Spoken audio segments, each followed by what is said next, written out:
morir, van a perecer, pero los que sobrevivan harán que las próximas generaciones vivan mucho mejor de lo que vivimos ahora. Y eso entra. ¿Y por qué entra? Porque en general, quienes reproducen desde posiciones de poder y de legitimidad y prestigio social ese tipo de discurso, quienes inician esa reproducción de ese discurso, son personas que les ha ido muy bien, pero no les fue muy bien como consecuencia de su mérito individual. Les fue muy bien como consecuencia de instituciones, por ejemplo, como la herencia. Si uno piensa, porque si piensan un segundo van a ver que hasta resulta gracioso y patético, que un tipo como Macri, que en su puta vida laburó, que es beneficiado por la operación comercial y mafiosa de su padre, ¿no? Titular de la patria contratista y de la patria financiera que despedazó a la Argentina y que utilizó la dictadura militar para enriquecerse. Que una persona de esas características nos viene a decir a los argentinos que va a fundar un orden social basado en la meritocracia. Si esto fuese una sociedad normal y no existiese un bloque de poder que opera en simultáneo, tendría que parecer por lo menos ridículo y tendría que ser inaceptable que una... Porque, a ver, ese discurso hasta sería más comprensible en Franco que en Mauricio. Pero no, ellos construyen desde una suerte de filosofía del cinismo y de la doble moral. Todo el tiempo nos están diciendo que en realidad ellos son una cosa diferente de lo que en realidad ellos son. Y hay una suerte de consenso tácito alrededor de esto en los factores de poder. Y es así como, por ejemplo, permitimos que Cambiemos nos gane la elección levantando la bandera de la pobreza cero, de la transparencia y de la revolución de la alegría. Fíjense ustedes el grado de perversidad y de cinismo. Los tipos que se enriquecieron con la dictadura a partir de la nacionalización de las deudas privadas nos hablan de transparencia. Los que utilizaron las herramientas del Estado terrorista para poder generar condiciones fabulosas de negocio y de hiperrentabilidad nos hablan de la revolución de la alegría. Y los que en los 70 y en los 90 promovieron las políticas públicas que llevaron y condenaron a miles y millones de argentinas y argentinos a la pobreza y a la exclusión social, nos hablan de la pobreza cero. Y a mí esto no me preocupa. Lo que me preocupa es el consenso social que se construyó alrededor de esta premisa que permita que los tipos lo digan sin decirlo y ponerse colorados sin que nadie les salga a cuestionar esa lógica de fundamentación. Porque eso habla de una suerte de red de contención profunda, de construcción de consenso profundo, que está en un sector de la sociedad que dice no importarle la política, pero que de alguna manera funciona para legitimar y para sostener, para tolerar. A ver, para que estos tipos puedan decir estas cosas, tiene que existir un pueblo que se las tolere. Y el pueblo que se las tolera es el pueblo que en general suele presentarse a sí mismo como despolitizado y apático, porque siempre la antipolítica resulta ser funcional a la derecha. Un bloque de poder que trabaja en la construcción de una hegemonía, de un sentido común, de una ideología dominante, para avanzar hacia la construcción de una nueva sociedad. Recién Chucho hablaba sobre la ampliación de derechos. Y la ampliación de derechos se enmarca dentro de la idea de un estado de bienestar, de un estado que va radicalizando la democracia, que va construyendo una suerte de democracia social, que no se conforma con vivir en una democracia política donde existen derechos formales o libertades formales. Necesita complementar esos derechos y esas libertades formales con derechos y libertades reales, materiales. Alfonsín siempre hablaba de las libertades, citándolo a Rawls, que es un filósofo liberal de izquierda, decía que la democracia política había garantizado las libertades negativas, que era la libertad que te permitía emitir tu opinión política sin que venga la policía y te lleve preso, que era la libertad de lo que de alguna manera está garantizado que no va a suceder. Pero que si no existían las libertades positivas, y esto implica hablar de derecho, porque el derecho implica también un rol activo del Estado, que te dé la posibilidad, vos podés tener la posibilidad, por ejemplo, formal de ir a la educación pública o a la universidad pública, pero si no tenés la posibilidad de tener una beca o tenés la obligación de ir a trabajar, ese derecho resulta abstracto por formal. Entonces el Estado tiene que activar programas de política pública para garantizarte esos derechos. Bueno, esa concepción del Estado social, del Estado profundo, que promueve libertades positivas, que transforma libertades en derechos, que construye la idea de un Estado incluyente, que se basa sobre la ética de la solidaridad. Es lo que estos tipos vinieron a poner en cuestión. Miren, mucha gente se pregunta qué tiene que ver el alfonsinismo con el kirchnerismo. Mucha gente, a mí me lo pregunta muchas veces, porque además hay una suerte de simplificación maniquea que presupone que el ordenamiento político es como el ordenamiento en la disciplina deportiva, cualquier disciplina deportiva. Entonces, sos de River o sos de Boca. Entonces, para mucho que un alfonsinista esté militando en un proyecto político que conduce Cristina, es como que antes jugabas en River y que ahora jugás en Boca. Eso es producto de la ignorancia. Porque tanto Néstor como Raúl identificaron por lo menos 3 elementos comunes. El primer elemento común que identificaron es que los problemas de la Argentina necesitaban mucho más que un partido político para enfrentar un bloque de poder. El bloque de poder que enfrentó Alfonsín era un bloque de poder distinto al que enfrentó Néstor, porque Alfonsín tenía las Fuerzas Armadas más activas y tal vez tenía los medios de comunicación y la justicia en otro plano. Néstor tuvo que enfrentarse con un bloque de poder donde las Fuerzas Armadas no cumplían un papel tan protagónico ni tan central, pero los medios de comunicación y las Fuerzas Armadas sí tenían capacidad para coercionar a la gente. Y los dos fundaron su construcción política en el concepto de la transversalidad. Alfonsín habló del tercer movimiento histórico, que era la convergencia democrática, que era la confluencia de los sectores populares, y hizo una convocatoria al peronismo a que se incorpore a un gran frente nacional para poder pelear contra el poder del privilegio y de las corporaciones. En segundo lugar, tanto Alfonsín como Néstor entendieron que la democracia, si no se le agregaba contenido y participación política y movilización, era una democracia formal, y como democracia formal caía en abstracta. No se conformaron con la definición de los liberales de las libertades públicas solamente. Había que avanzar hacia los derechos sociales. Incluso Alfonsín en algún momento llegó a hablar de ampliar la democracia de lo social a lo económico, planteando la posibilidad de empezar a pensar, por lo menos en términos filosóficos, la construcción de un socialismo democrático. Y en tercer lugar, tanto Alfonsín como Néstor fueron conscientes que era imprescindible dar este debate en el marco de una asociación regional. Y es así como Alfonsín es el primer presidente en América Latina que da un paso importante y significativo para la construcción del Mercosur, firmando con el presidente Sarney de Brasil lo que fueron los primeros documentos que dieron inicio a la integración regional, y Néstor Kirchner y Cristina después ampliaron y profundizaron esa línea de integración regional, construyendo la CELAC, construyendo UNASUR y construyendo las distintas instituciones. ¿Saben por qué? Porque los dos expresidentes sabían que el poder democrático y político era poco poder para enfrentar el poder corporativo. Entonces se necesitaba mucho más que un partido político, se necesitaba una construcción transversal. Entonces se necesitaba también subir la línea ética y aspiracional de la sociedad. No alcanzaba con votar cada 2 años y presuponer que la democracia delegativa resolvía todo. Había que construir una democracia participativa, un Estado que tuviese poder político para enfrentar a esas corporaciones. Y en tercer lugar se dieron cuenta que los cambios que nuestro continente y que nuestra región necesita que se den, nunca se van a poder dar solamente en el marco de los Estados nacionales, porque para poder confrontar contra las presiones financieras internacionales y para poder confrontar contra los lobbies mediáticos globales y para poder confrontar contra la embajada de los Estados Unidos, se necesita poder regional, poder político en el marco de la integración latinoamericana. Miren si no hay coincidencias en los diagnósticos y en la construcción de instrumentos de estos dos presidentes. Y ese es el desafío también que nosotros tenemos por delante. Enfrentar ese bloque de poder con un nuevo bloque de poder, con un bloque social. Por eso cuando muchos compañeros me vienen a preguntar qué opino sobre la unidad del peronismo, les digo siempre lo mismo. Y en esta casa, en esta unidad básica central del peronismo, me voy a animar a decirlo también. No alcanza, compañeras y compañeros, solamente con la unidad del peronismo. Nosotros tenemos que construir la unidad del campo nacional y popular. Y construir la unidad del campo nacional y popular es construir la unidad de los segmentos sociales que fueron agredidos por este modelo económico. Y construir la unidad de los segmentos sociales que aparecen como consecuencia de los cambios que se operaron en la sociedad en los últimos años.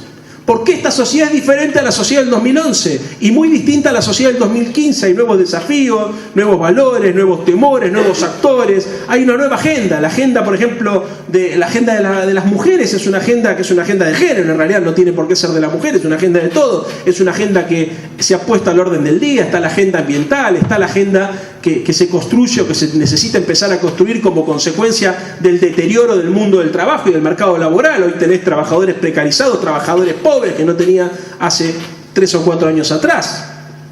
Entonces, cuando hablamos de la unidad, no hablamos si el flaco Randazzo se va a sacar una foto con el Chivo Rossi.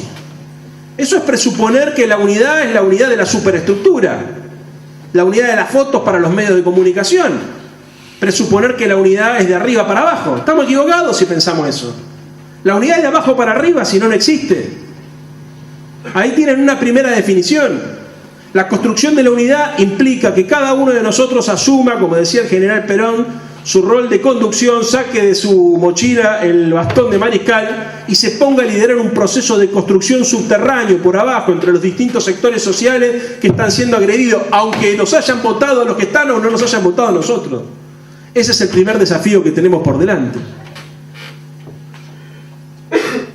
En segundo lugar, se plantea muchas veces la construcción de un programa político. Y es imprescindible tener un programa político. Yo soy de los que creen que facilita el trabajo de la unidad tener un programa y que no alcanza con decir solamente que nosotros somos distintos a los que están gobernando. Nosotros necesitamos tener un programa de acción política que permita juntar el poder social para tomar las decisiones que se necesitan tomar. Miren, si nosotros fuésemos a avanzar, por ejemplo, en la redefinición del mercado financiero, porque sin duda va a ser una de las batallas más importantes que vamos a tener que dar. La Argentina históricamente tiene un problema, un déficit de cuenta corriente, tiene lo que los economistas denominan déficit de cuenta corriente, que es un problema en la escasez de dólares. La economía argentina requiere de muchos dólares para funcionar.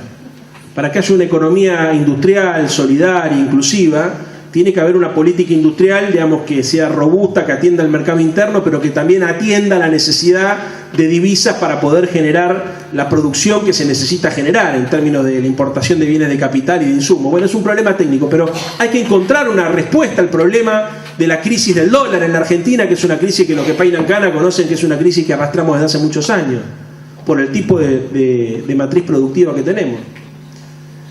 Tomar una decisión para resolver el problema de la restricción externa del déficit de dólares implica asumir desde antes de empezar a gobernar que vamos a tener que resistir lobbies muy poderosos. Porque quien decida, por ejemplo, volver a pedirle al campo que tenga una actitud solidaria y que colabore con las retenciones, sabe que va a tener un problema. Y quien decida además salir a cuestionar el monopolio de la comercialización de granos que tienen 5 vivos, haciendo que esas divisas que deberían quedar en el país formen parte del circuito de la fuga de capitales, también tiene que asumir que va a tener un problema. Y quien quiera discutir la supremacía de la propiedad privada, porque es el único derecho que resulta ser absoluto en este país, ¿no es cierto? El derecho de propiedad está incluso en el sentido común neoliberal por encima del derecho a la vida, y al caso Chocobar me remito. También tiene que saber que va a resistir o va a tener que resistir el lobby de las corporaciones poderosísimas que forman parte de la construcción del sentido común neoliberal en el mundo. Por empezar, la embajada norteamericana, y podríamos seguir con todos los medios de comunicación que escuchan todo el tiempo los consejos de las usinas de pensamiento del gran amo del norte, ¿no es cierto?, para decir qué es lo que tienen que decir. Entonces, la construcción de un programa nos obliga también a nosotros a tomar definiciones que nos van a generar problemas. Cuando vos escuchás que un dirigente político te habla y no te podés oponer a nada de lo que te dice porque te está cagando. Todos queremos una sociedad libre, justa y soberana. Todos queremos, o por lo menos decimos querer, un país sin pobre, todos decimos querer un país industrial, todos decimos querer el desarrollo igualitario y con inclusión. El problema es cuando discutimos el cómo. El problema no es cuando discutimos los fines éticos o generales. A veces incluso tenemos diferencias, como hemos planteado acá. Hay un sector de la derecha conservadora que se animó a empezar a decir que ellos quieren una sociedad desigual, porque ese es su horizonte ético. Pero el problema ya no lo vas a tener en el postmacrismo con los que dicen eso. El problema lo vas a tener con los que se te parecen a vos y que cantando la marcha peronista, silbando la marcha peronista, van a tratar de llegar a la casa de gobierno para hacer lo mismo que está haciendo este hijo de puta. Ese es el verdadero problema que vamos a tener.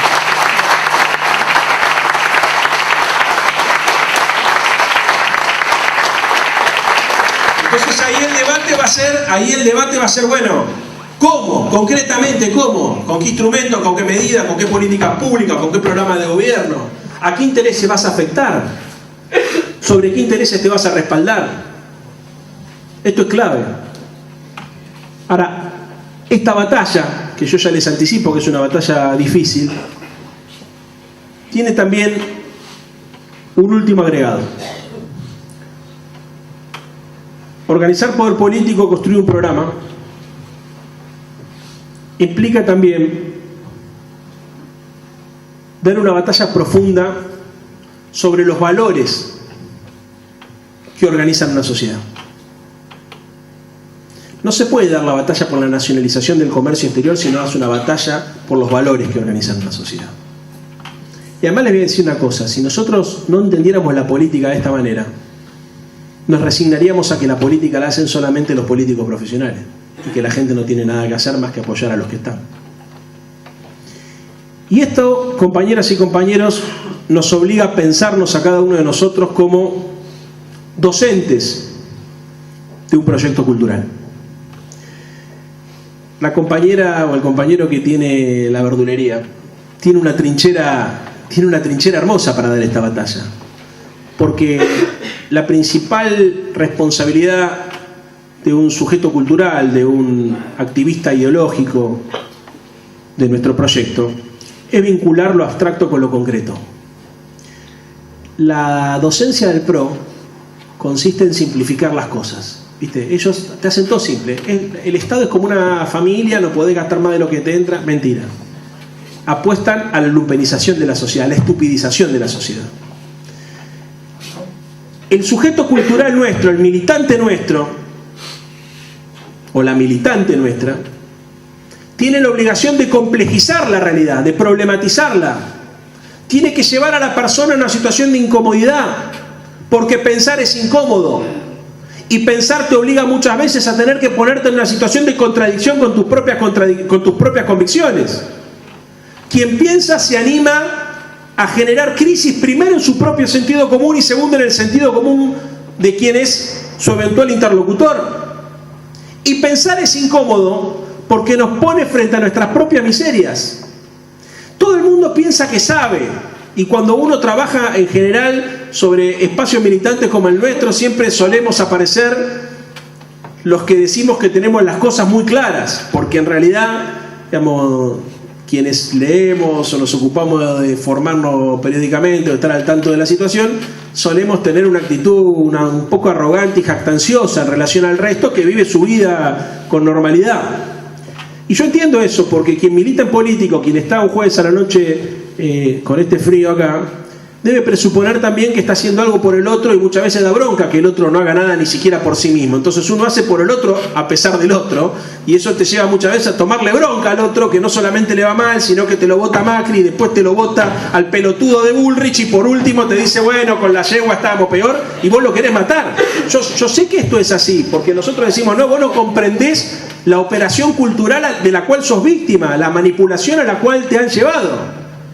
Yo siempre suelo decir, muchas veces nosotros cometemos el error en el intento de hacer pensar a la gente, de pensar por la gente, y nos ponemos en una posición que los termina a ellos rectificando su posición anterior, porque dicen, ¿no ves que son todos violentos y agresivos los kirchneristas?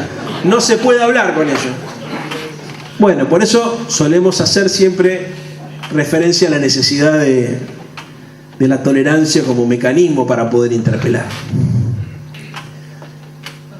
Hacer pensar o convidar a pensar al otro es el primero de los deberes que tiene un militante político. Porque incluso puede darse el caso que una persona, en el ejercicio intelectual de poner en tensión sus propias convicciones, decida confirmarlas y quedarse en ese lugar. Y eso estaría bien. Hay mucha gente, todo el mundo no tiene por qué ser de izquierda, ni peronista, ni kirchnerista. Hay gente que es de derecha y tiene una fundamentación filosófica para eso. Y yo eso lo respeto. A mí me da bronca el que es de derecha por vago, por pereza intelectual o por moda. Claro, te vas a dormir a la noche, Fantino te dice que la economía es de una manera y vos como un boludo al otro día repetís lo que te dijo el tipo. Eso sí me jode. Eso sí me jode. Y creo que nos jode a todos. Porque en definitiva eso es el germen del individualismo, ¿no? Y ese germen del individualismo nos afecta a todos y es el germen que nosotros tenemos que salir a combatir. Recién Facundo decía, hay que combatir contra el enemigo, pero hay que tener en claro dónde se asienta el poder del enemigo. El poder del enemigo no se asienta ni en lo que dice ni en lo que hace, se asienta en lo que piensa y en lo que siente. Bien profundo. Desmantelar eso es la tarea del pedagogo político, del docente político. Y para eso creo que tenemos 3 herramientas. La primera herramienta que tenemos es el humor, que es una manifestación de la inteligencia que pocas veces usamos. De hecho, me di cuenta, en esta reunión se ríen poco. Antes que yo llegue se ríen poco. Y es un problema porque quien está todo el tiempo con un gesto adusto está condenado a perder. El humor es una manifestación de la inteligencia que te permite incluso generar empatía con aquellas personas que a priori uno piensa que no tendría nada en común. Porque quien es capaz de correr al otro de su posición, por lo menos para disfrutar en el hecho lúdico de poder imaginarnos un resultado distinto. Dolina suele decir que el humor se construye sobre el absurdo. El humor es poner en un lugar que no corresponde a lo que no va, digamos, ¿no? Trabaja también en un proceso intelectual muy interesante, porque invita a la gente a soñar, a imaginar. Y la derecha, vos si sos de derecha te morís de exceso de realismo.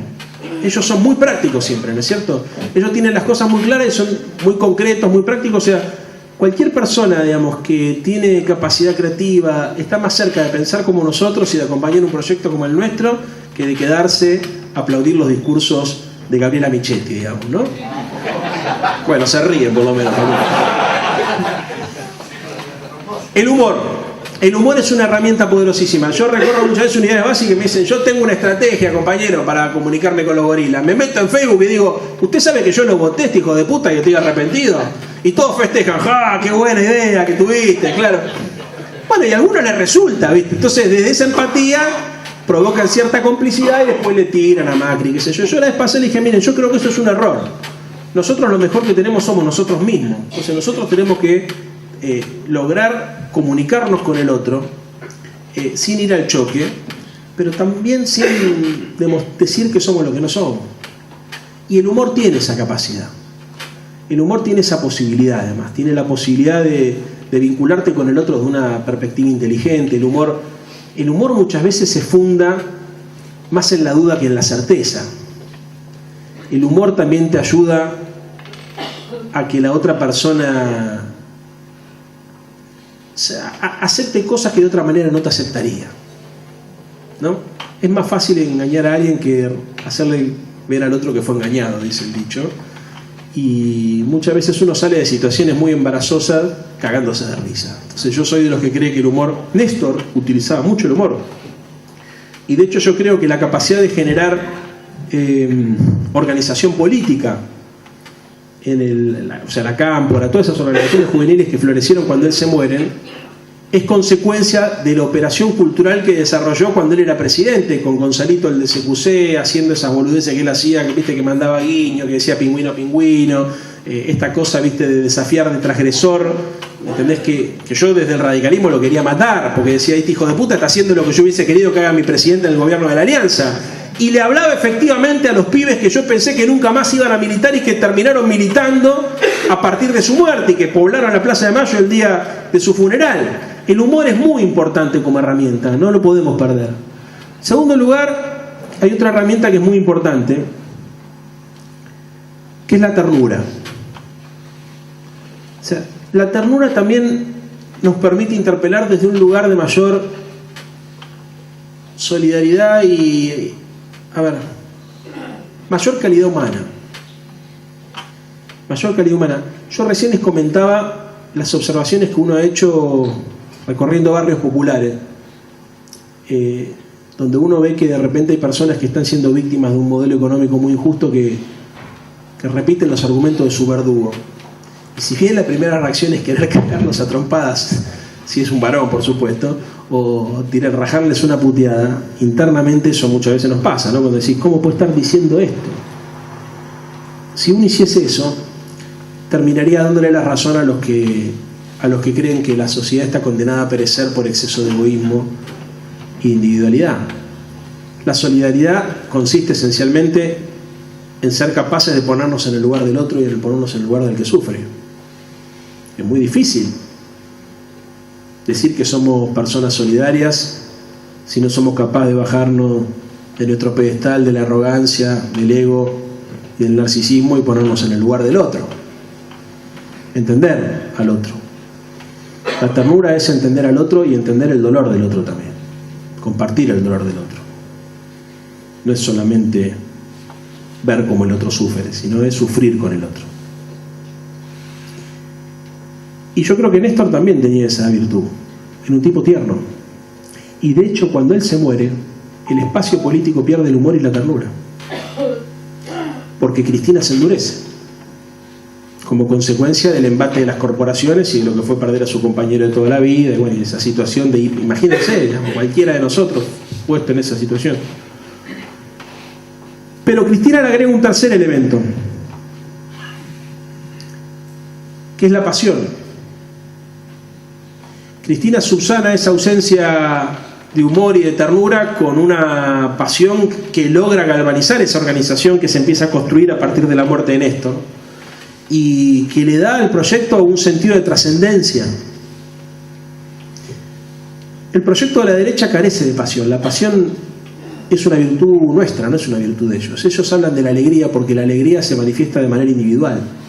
Ahora, la pasión no existe de manera individual. Necesitas por lo menos de dos para apasionarte. La pasión es una manifestación colectiva muy poderosa. La pasión es lo que hace que cuando sos radical te dé bronca ver a los compañeros cantar la marcha peronista. ¿Por qué? Porque querés ser parte de eso. La pasión construye comunidad. No se puede construir un proyecto colectivo sin pasión. Nosotros no podemos decir nuestras verdades, nuestro programa, nuestro credo, nuestra doctrina, diríamos los radicales, sin pasión. No se puede pelear al neoliberalismo sin pasión. Ellos pueden vivir sin pasión, porque ellos suman y restan. Pero nosotros no hacemos política con números. Nosotros utilizamos los números para hacer política con la gente. Y las ideas que nosotros tenemos para proponer, los valores que nosotros tenemos para proponer, no se dicen despacito. Se dicen a los gritos. Y la verdad, compañeras y compañeros, esta pasión que se tiene que entender no como agresión, no como violencia, se tiene que entender como entusiasmo, hijo de las convicciones, hijo del que se sabe portador de un valor que lo trasciende uno mismo. Nadie que se sienta apasionado de una idea supone que la culminación de ese proyecto termina, digamos, con la encumbración de uno mismo en alguna posición de poder. Uno se apasiona de un proyecto político que sabe que biológicamente lo trasciende. Digamos, quienes somos capaces de apasionarnos con las ideas, somos capaces de apasionarnos porque sabemos que si el día de mañana nos toca morir, va a venir una compañera o un compañero, va a levantar la bandera y le va a llevar a la victoria.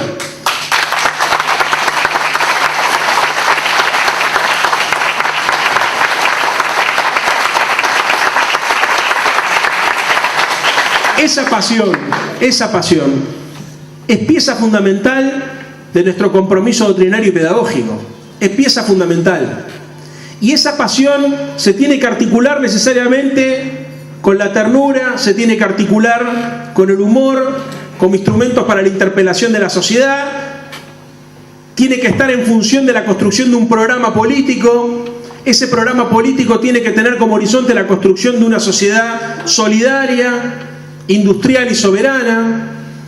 Ese programa político tiene que darle origen y vida a un proyecto cultural y a un movimiento político y social, digamos, que logre generar empatía con ese sector de la sociedad que, siendo víctima de este proyecto económico, a veces termina justificándolo, pero que no es parte intrínseca de este proyecto económico, que eventualmente está acompañando ese proyecto económico y social.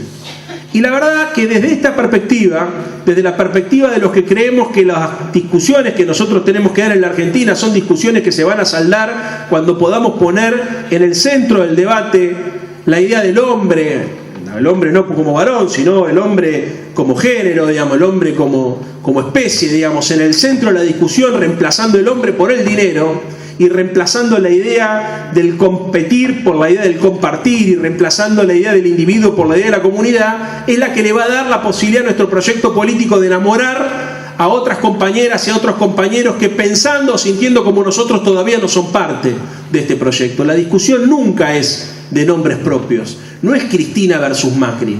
La discusión es mucho más amplia y mucho más profunda. La discusión es entre proyectos de país, entre modelos culturales y entre formas de vida. Nosotros somos hijos tributarios de un proyecto humanístico que pone al hombre en el centro de la discusión y que piensa que las personas no se realizan por el poder material o económico que acumulan, sino se realizan por la capacidad de generar amor. Aunque parezca un cliché lo que les voy a decir, en realidad esta es una batalla donde lo que se discute es cómo se organiza la vida, si alrededor de la codicia o alrededor del amor. Ya sabemos de qué lado está.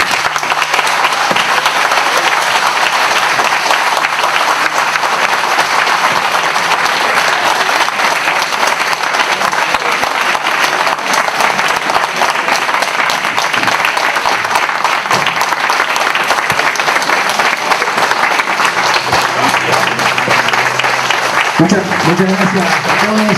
Gracias, Leandro, muy claro. Vamos a sacar una foto todos. ¿Sí? ¿Alguno quería hacer alguna pregunta? ¿Alguno quería hacer alguna pregunta, Leandro? ¿No? ¿Le quieren dar la mano? Allá. Vení, José, vení. Ahí va a venir. Viene José. Un aplauso para el compañero José.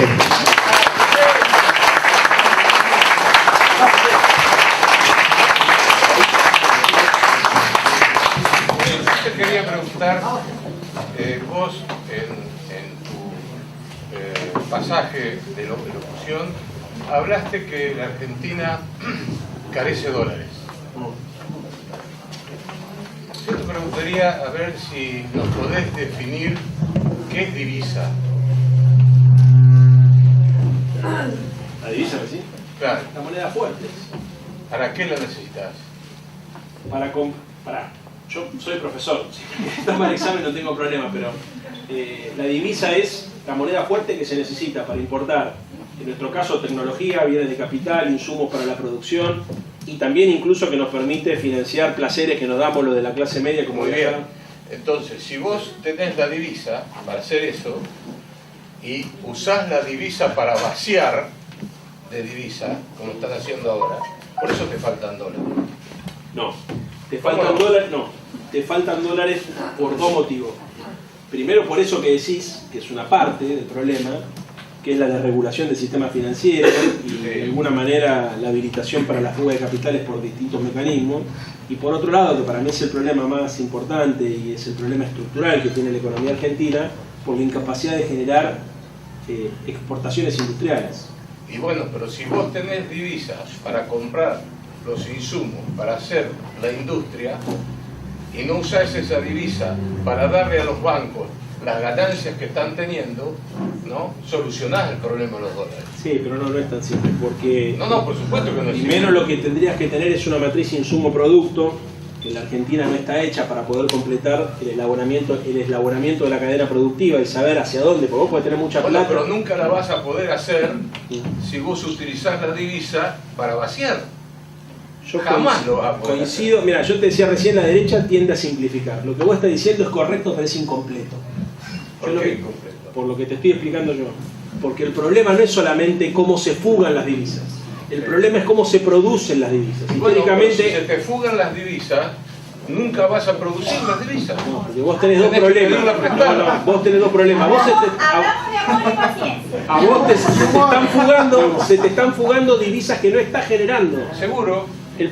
Bueno, seguro. El problema es que vos estás con un déficit de cuenta corriente que en los últimos 2 años lograste financiar con 150.000 millones de dólares de deuda externa. Entonces, ese problema, digamos, no se resuelve impidiendo que salgan las divisas, porque impidiendo que salga la divisa seguirías teniendo el mismo problema, que es la incapacidad para generar divisas nuevas, porque las divisas que están saliendo... No impidiendo que salga, que se use el dólar como moneda, como divisa y no como atesoramiento. Sí. Es decir, si vos utilizás, no es que salga, sale. Es decir, porque va a comprar, vos vas y comprás. Entonces, vos estás utilizando para hacer. Ahora, cuando vos lo estás utilizando para no hacer nada, sí, y para endeudarte para no hacer nada, ahí es donde te faltan los dólares. Lo que pasa es que también hay muchos compañeros que estudian este tema, sí, que te dicen que el problema que tenés son los mercados paralelos. Y por ejemplo, que fue lo que pasó. O sea, cuando Cristina puso un cepo al dólar, sí, que yo creo que era una medida importante, lo primero que apareció fue un dólar blue, que era el dólar paralelo, que es el mercado negro. Sí. Siempre pasa eso. Sí. Yo tenía un compañero la vez pasada que me decía, cuando seamos gobierno, lo que tenemos que hacer... No me filmes, si no, no te digo lo que tenemos que hacer. Ahí explicaste el humor. Lo que tenemos que hacer es agarrar 3 o 4 cuberos importantes y meterle dólares truchos. Entonces, si metiéramos dólares falsificados, hacemos correr la bola de que en la cueva se venden dólares truchos y que la gente vaya y compre si quiere. Y a mí, francamente, al principio me pareció una idea maravillosa, genial. Es verdad, esto podría desincentivar no va a ir ni el oro. Lo que se llama creación de activos externos, activos financieros externos, o sea, la dolarización de la cartera. Y después saltó un amigo mío que entiende del mercado financiero y me dice, pero vos ya tendrías después un mercado paralelo del dólar certificado original. Sí, la concha de tu madre. No hay recetas mágicas. No hay recetas. No es que hay una. Hoy solo lo contaba en un debate en América 24 con Maxi Montenegro. Me decía, bueno, entonces el problema es el tipo de cambio. El problema no es el tipo de cambio. No hay una medida que explique, que resuelva. Ni hay una medida que genere el quilombo, ni hay una medida que lo resuelva. Es una batería de medidas. Si vos me preguntás a mí, nosotros no tenemos un plan estratégico de reindustrialización de la Argentina. Ese porque antes de ver hacia dónde tenés que direccionar la divisa, tendrías que ver concretamente cuáles son los sectores de la matriz productiva que deberías poder incentivar para poder eslabonar correctamente. Porque no es cuestión de decir, le saco los dólares al campo y la meto en la industria. Porque eso puede darse el caso de que tengas una subutilización de esas divisas. Y que tengas de alguna manera una suerte de falso veranito. Y la verdad que yo creo que uno de los problemas que nosotros tenemos es que la paciencia de la gente es muy limitada. Entonces cuando nos toque volver a gobernar, vamos a tener poco margen para equivocarnos. No vas a tener condición. Yo prefiero ir paso a paso y ser inteligente en la utilización de los recursos y ser inteligente en la administración de la fuerza. O sea, hacer como en ciencia política hablamos de economía de expectativas y economía de fuerza, para no caer en el error de pensar que hay una batalla que la determina todo, porque correrías el riesgo de que si esa batalla fracasa, lo que tendría después sería una reacción de la derecha que te terminaría jodiendo. ¿Qué te quiero decir con esto? Que el trabajo de verdad para la reindustrialización de la Argentina y para el rediseño de la matriz productiva, que es un poco el desafío que nosotros tenemos, Cristina logró modificar la matriz distributiva, pero se hizo poco con la matriz productiva. Esto es algo que nosotros tenemos que reconocer. Se intentó, hubo planes de incentivo a la industria, se crearon un montón de parques industriales, se creó, se intentó, se incentivó, pero no se resolvió el problema. El que lo reconoce es Axel, por ejemplo. ¿Por qué no se resuelve el problema? Entre otras cosas, porque la derecha tiene infinita cantidad de recursos en la investigación y en el desarrollo de políticas públicas, financiados por las fundaciones extranjeras o por las universidades privadas, y nosotros cuando perdemos una elección nos replegamos a los clubes de barrio y a las unidades básicas. Entonces nuestros cuadros están viendo cómo hacen para pagar la olla, mientras los cuadros de la derecha en la época de Cristina estaban haciendo maestrías en Londres, en la New School Economic, o haciendo posgrados en Harvard, ¿no es cierto?, financiado por los grandes grupos de poder. Y bueno, es así que cuando vienen, como el señor Sturzenegger, por ejemplo, o toda la manga de tecnócratas que lo acompañó, por ejemplo, en su gestión, el señor Liach y tantos otros, se hacen cargo, digamos, de la gestión del Estado sabiendo qué es lo que quieren hacer. En realidad lo que ellos quieren hacer es beneficiar a los tipos que les pagaron sus maestrías y sus posgrados, nada más. Pero bueno, nosotros tenemos ese déficit y es un déficit que no se resuelve con una medida. ¿Entendés? No hay algo. Yo, ¿sabes por qué te digo esto y les digo esto a todos? Porque hay muchos compañeros que, yo le escucho a un compañero que habla también en los medios de comunicación, que fue funcionario del gobierno anterior, y te dice esto se resuelve con 3 cosas, ¿viste? Y son 1000 familias, y hiciste 3 modificaciones y resolviste. No, no funciona así el mundo.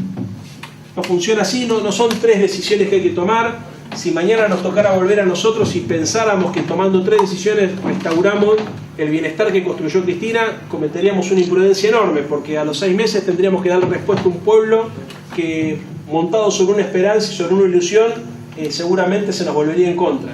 Entonces hay que ser muy consciente que el deterioro que está provocando esta gente es tan profundo, el grado de endeudamiento que tenemos, el grado de regulación del mercado financiero, el grado de destrucción de los instrumentos del Estado, es tan profundo que cuando nos toque volver a gobernar vamos a tener que ser muy cuidadosos en la agenda que propongamos. Tenemos que tener 3 o 4 definiciones estructurales profundas que hay que dar de golpe. Proteger el régimen previsional, hacer una reforma profunda del ANSES, garantizar la cobertura de la seguridad social es una, la política de integración regional es otra, hay que sin duda hacer una reforma tributaria que grava los sectores más fuertes de la economía, hay que ver qué hacemos con los dólares, ver cómo los podemos retener acá, habrá que regular el sistema, pero después, digamos, la verdad es que los problemas que hace décadas que viene acarreando en Argentina va a necesitar de una planificación continental. Yo se lo decía la vez pasada a Axel, le decía, mirá boludo, me parece que nosotros tendríamos que armar un instituto latinoamericano para pensar esto, porque no es algo que nosotros podamos hacer desde el Estado-Nación argentino. Digamos, los problemas del capitalismo periférico requieren que haya también una contrapartida regional, porque el capital se globaliza y la política se nacionaliza. Entonces hay que globalizar también o regionalizar algunas definiciones políticas para poder industrializar. Y él me dice, bueno, tenés que hablar con García Linera, me dice. Digo, así tan fácil hablar con García Linera. Me dice, bueno, pero yo hablé con él, quedó que me iba a hacer la reunión con García Linera, así que después con la próxima vez que venga te digo si me cumplió o no. Pero dice que García Linera le hizo un planteo. El ICO estuvo con García Linera. Le hizo un planteo muy similar, no sé si te lo hizo a vos.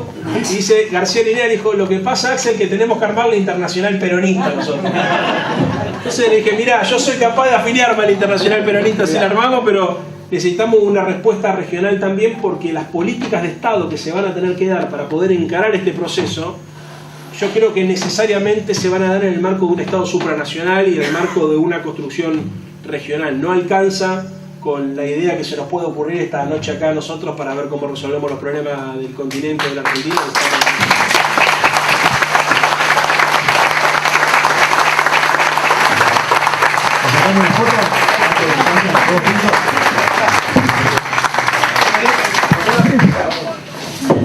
Tiene que subir el fotógrafo acá y... Ya, lo ponemos al revés. ¿Vamos? No. Che, mirá que vos sos la fotógrafa.